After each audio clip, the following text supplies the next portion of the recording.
I never imagined that a simple evening with my husband's friends would change the way I saw my marriage forever.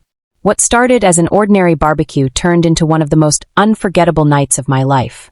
As laughter filled the air and stories were shared, his friends revealed something about my husband, and about me, that left me completely shocked.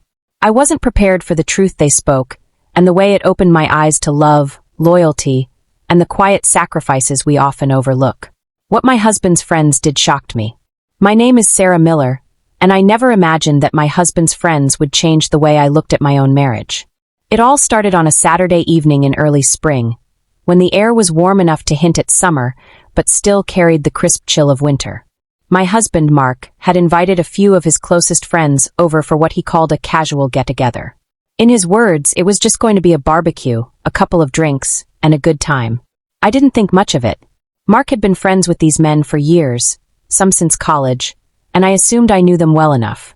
But as the night unfolded, I realized how little I truly understood. Mark was a hard-working man, the kind who carried his responsibilities on his shoulders quietly and never really asked for much.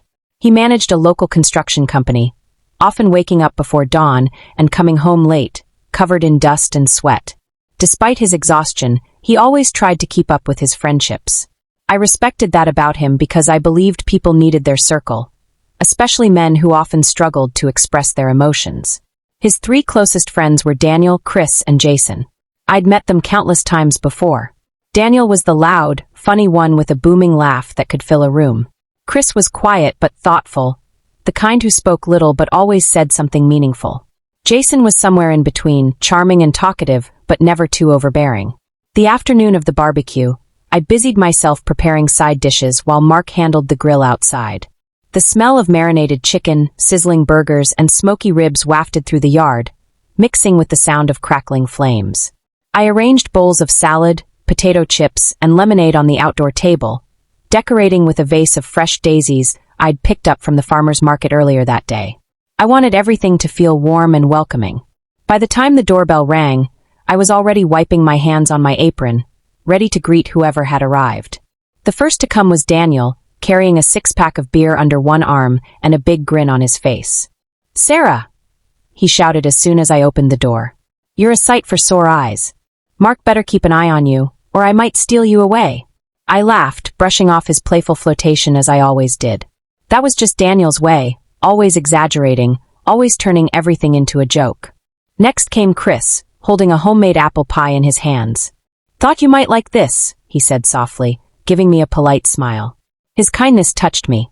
He was the type who noticed little things, and I always appreciated that. Jason arrived last, rolling up in his shiny truck with music blasting. He carried in bags of chips and dips, loudly declaring that he was starving and ready to eat everything in sight. The evening started just as I expected. Everyone gathered around the grill, drinking beer and swapping stories. The men laughed about their college days, retelling pranks they had pulled, and the kind of reckless adventures that made me shake my head while smiling. I sat nearby, sipping my iced tea, enjoying their energy. It was heartwarming to see Mark so relaxed. He worked so hard that sometimes I worried he was forgetting how to enjoy life. Tonight, though, he looked like a man completely at ease. After dinner, things took a surprising turn. We all gathered in the living room, the plates stacked in the sink, the sound of crickets outside filtering through the open windows. Daniel leaned forward suddenly, a mischievous glint in his eye. "Sarah, can we be honest with you about something?" he asked. I blinked, caught off guard. "Of course," I said cautiously. Jason chimed in, setting his drink down. "It's about Mark. Don't worry, it's nothing bad. But we think you should know just how much he talks about you when you're not around."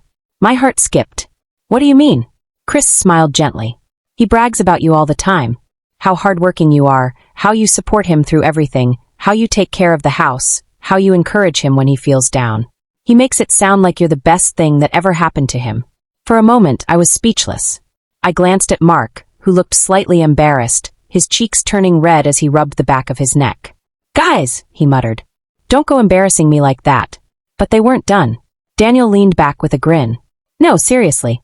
He talks about you like you hung the moon. And you know what? We see it too. You're always there for him. Honestly, Sarah, we're kind of jealous. Not all of us have someone like that waiting at home." The room grew quiet after that, the mood shifting from playful to serious. I felt a lump rise in my throat. I'd always known Mark loved me, of course, but hearing his friends confirm it, hearing that he spoke so highly of me when I wasn't there, touched me more deeply than I could put into words. Jason then added something that truly shocked me. Mark told us once that when he was at his lowest point last year, when the business was struggling and he didn't know how to make ends meet, you were the one who pushed him to keep going. He said you reminded him of his worth, that you believed in him even when he didn't believe in himself. That's the only reason he didn't give up. I turned to look at Mark, my eyes wide. You never told me that, I whispered. Mark shrugged sheepishly. I didn't want to worry you. But yeah, they're right. If it wasn't for you, Sarah, I don't think I'd be where I am today. Tears stung my eyes. I felt overwhelmed by the sudden wave of love, gratitude, and realization.